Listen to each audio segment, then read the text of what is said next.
How's it going, fellas, and welcome to the channel where I kick back, relax, and teach you guys how to play NBA 2K23. And in today's video, I'll be teaching you everything that you need to know when getting an A+ in the Mycareer as a big man. And I will be teaching you a few tips and tricks that can help you for all game modes. These are just things off the top of the head, but I will be making heaps more detailed mini tutorials just like I did last year, fellas, because the tutorials are back. And if you are struggling with anything in NBA 2K23, leave it in the comments below. And if you're bored and just want to kick back, relax, and watch me live, head over to the Twitch channel. It really would help me out. But anyway, guys, I've talked and raved long enough. Hit the like and subscribe, and let's get into it. So many things have changed this year, fellas, and your focus has to be on playing good defense. Don't go for the miracle play. Stay in position, set your screens, and play your role. It gets boring at times, but that's what you need to do as a big man. I will be doing heaps more videos, as I said, in the future, teaching you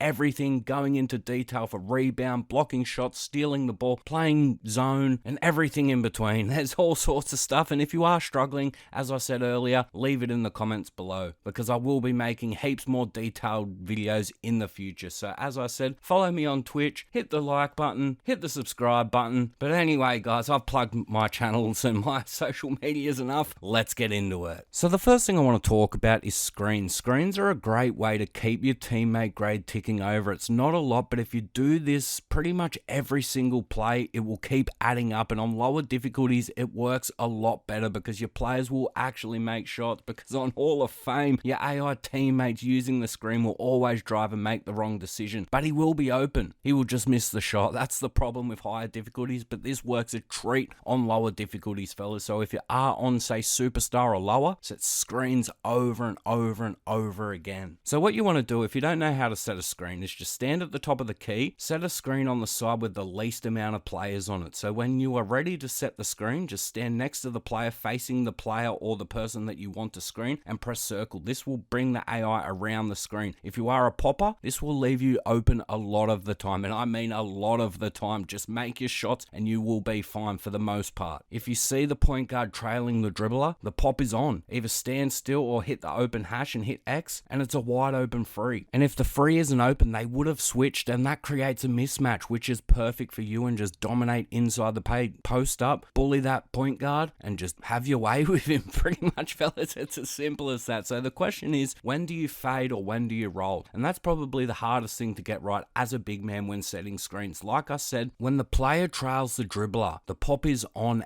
every single day. The pop, the fade, whatever you want to call it, every day of the week. It's open, it's wide open. Practice makes perfect, fellas, but it will work a lot of the time, online and offline, because everybody online expects people to drive to the basket, because not a lot of players can shoot consistently as a big in that game unless you're a really good player. So expect players to think that you're slashing all the time, and that's the same with the AI. The AI will expect you to slash every single time. The big never picks up. The big never switches fast enough ever, fellas. So the pop is always on. So this is the tricky part. When do you roll? This is the thing that really is probably the hardest thing to figure out, fellas. When you want to roll is when the big that's guarding you plays sides or he commits to the point guard. That's pretty much the only two times when you can roll to the basket, because if you are a big man with not a lot of speed, you need a lot of space to be open when driving to the basket. So like I said, when the big man plays sides, it's the perfect time to roll to the basket. So the next thing I want to talk about is rebounding. The biggest thing when it comes to rebounding is the box out, fellas. I can't preach and preach and preach this enough, because I hate seeing players try and grab rebounds when not boxing out. Time and time again, they're just giving up easy rebounds because they just simply just don't hold the L2 button. That's all that they've got to do, and stand in front of the guy that they are guarding or they think is the most dangerous when getting offensive rebounds. That's all that they've got to do, is hold one single button, and they just don't do it. Letting up offensive rebounds time and time and time again. It's impossible to get a rebound if you are boxing someone somebody out. Plus you get better rebounding animation, so it's a win-win. You're going to be out jumping a lot of players because you're getting those special animations or better animations from the box out. And to be honest, fellas, the only way that people will get rebounds over you, unless there's two guys in the paint, is a lucky bounce. So the next thing I want to talk about is there are a few badges that you will need to be a better rebounder. The first badge is Box Out Beast. You need this as high as possible to help against the worm animations when just under the ring, because if you do box out early enough, you don't need this badge. You can just simply slowly walk forward while holding L2, which will counter any worm animations. But if you are under the ring trying to box someone out, you will need this badge. The higher, the better. The next badge I want to talk about is Rebound Chaser. This badge helps so much against players that don't box out, giving you better running rebound animations and faster ones too. It's all about animations this year when rebounding, because positioning is important, but getting the right animation is more important. So getting the right one when rebounding helps so much more than what you think. So the last badge I want to talk about is Workhorse badge. Once the ball hits the ground, fellas, it becomes a loose ball and Rebound Chaser becomes pointless. So you need the Workhorse badge. This badge will take over. Like I said, once the ball hits the ground, this badge will take over, giving you better animations and even makes your player have better reactions when getting the loose ball. So this helps a lot once the ball hits the ground, and it does actually help big men trying to get rebounds. It really does, fellas. Trust me when I say this, the Workhorse badge is an underestimated badge. So the last thing I want to talk about before I end rebounding part of the video is positioning. Like I said, positioning is everything, but it's not as important as getting an animation. But before the shot even goes up, you need to be in good position, because the better position you're in, the more chance that you have of getting a rebound. So you have to be ready. And as long as you don't need to help any other players, you should always be in between your matchup and the ring at all times holding L2. So if the shot does go up, they'll run straight into the back of you and be useless and not be able to get the rebound because you're boxing them out. You have to realize, fellas, if they jump and try and grab the rebound, it's a foul every day of the week. So if you're in position boxing out, the big man that you're going up against is useless for that rebound. Unless they have another big man coming through or somebody else coming through for the rebound, you're getting the rebound 95% of the time. As I said, the only thing that will stop you is a lucky bounce. So like I said, fellas, you always want to be between your matchup and the ring at all times, holding L2. So if the shot does go up, he'll run straight into the back and he'll be useless. He really will. And they ain't getting the ball. And like I said before, fellas, you get better animations too. So the chances that you'll out jump that second player is really high when you are boxing out compared to just jumping normally. So the next thing I want to talk about is defense. Paint defense has to be played perfect this year, fellas. And there's two ways to play defense inside the paint this year. The first one is putting on pogo stick and just jumping like a madman. Putting on pogo stick as high as possible and just jump,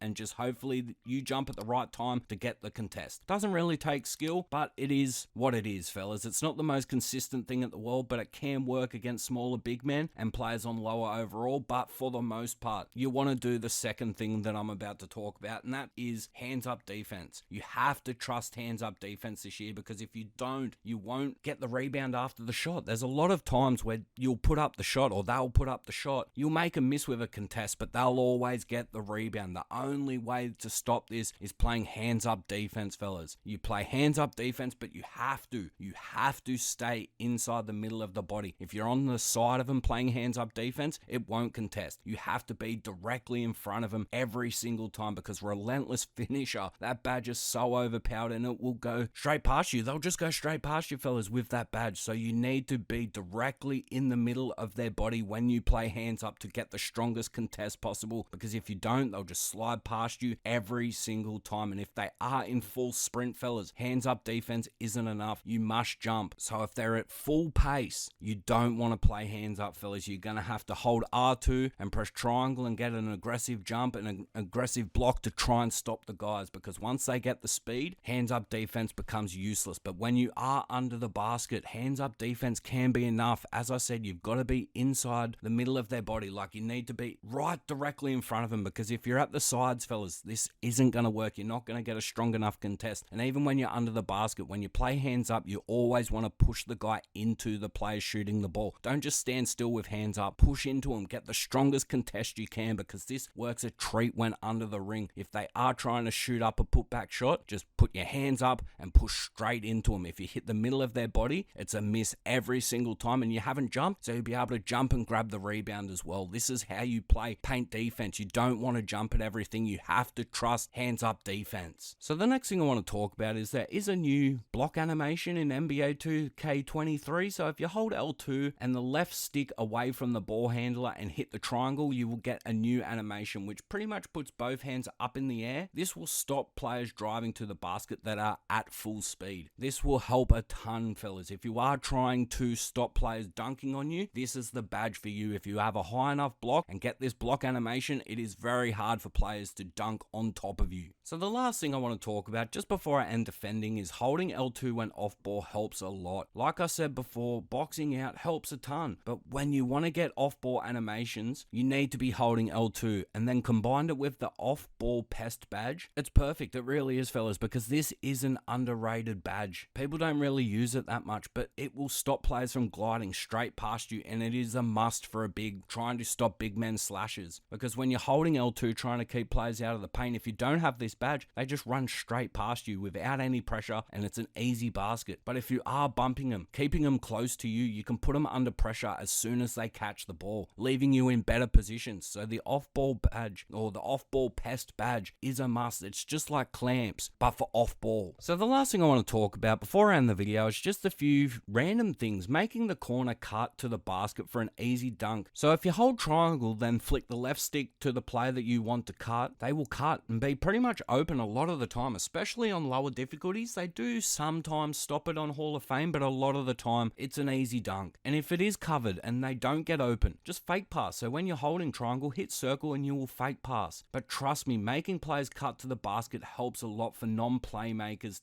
trying to get assists and trying to get a higher teammate grade, because assists do add to your teammate grade a lot more than a lot of other things, especially if you're not a shooter. So having this is perfect, and doing this in the post works a treat as well. So as I said, fellas, just hold L2 while you're in the post, hold the triangle button, flick the left stick to the player that you want to cut just before you hit the triangle button, and let go of the button when you want to pass it. It's as simple as that to get easy baskets for AI players and easy assists for you in the Mycareer. So the next thing I want to talk about is using the right stick if you're an inside big. Holding square to score inside the paint is just so random, and you get so many random and weird animations, and my god, it can be hit your head against the brick wall. Some can be slow, some can be fast, some can be with the left, the right hand. You just never know what you're gonna get. So using the right stick kind of gives you a better indication of which animation that you're gonna get, which helps a ton. And if you are a big that likes to paint mash, in my personal opinion, I use the meter. I don't shoot with the meter, but I use the meter when I'm inside using the right stick. It makes it so much easier when contested shots are sped up from a heavier contest. The heavier, the faster it is, fellas. So having that shot meter helps a ton, because when you don't have it, I late so much. But having the shot meter just makes it a little bit more easier and makes it a bit more consistent when shooting inside the paint with hooks and putbacks and all sorts of stuff. So having the shot meter, in my opinion, does help a lot. And if you are a shooting big that likes to have your meter off when shooting like I do, you can set the shot meter to using your right stick only. And the last thing I want to talk about is just don't go for steals if you don't have the rating to, fellas, or if you're out of position, don't. I see so many players online try and get steal after steal with a 50 steal rating, no badges, and just going for it, and it never works out. Leaving them out of position, just stay in front of your man, play defense, and lay off the steal button. So the last thing I want to talk about is just a few final thoughts. And being a big isn't sunshine and rainbows. You have to do the tough stuff, fellas, and make the paint your own. Let no easy baskets in. It's not always fun setting screens and getting rebounds, but that's your role. That's what you have to do for your team to win, or your team will struggle on higher difficulties, fellas. But if you do these tips from this tutorial, you will be winning that ring sooner rather than later. But anyway, guys, I've talked and raved long enough. If you do like these rant, raves, tips, tricks, tutorials, whatever you want to call them, don't forget to leave a like, hit the subscribe button, and comment down below all your thoughts, opinions, whatever you're struggling with when it comes to being a big in NBA 2K23. Leave it all in the comments below. And like I said at the start of the video, fellas, if you're bored one night and feel like watching some Twitch, jump over to the Twitch channel. It really would help me out. But anyway, guys, as I said, I've talked and raved long enough. Leave a like, comment, subscribe, and I'll catch us later.